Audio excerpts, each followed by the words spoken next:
che il cocktail si chiama Vulcanico Maeli, è dedicato chiaramente all'abbinamento della serata.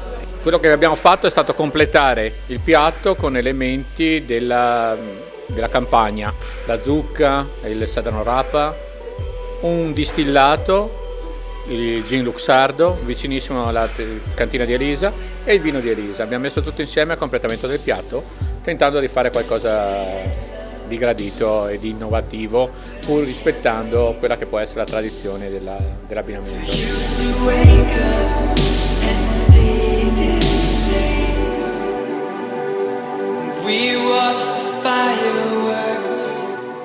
Il connubio del cocktail secondo me era perfetto perché comunque ti puliva bene la bocca, era una cosa un po' diversa, ecco. Qui in tutto il Polesine penso che non ci sia ancora stato questo abbinamento piatto con cocktail, poi in particolare nel festival adesso non so quanti ristoranti faranno questo abbinamento, quindi era un modo anche un po' per osare, ecco, visto che quest'anno c'era la collaborazione del baccalà con la strada del vino di Coliugani.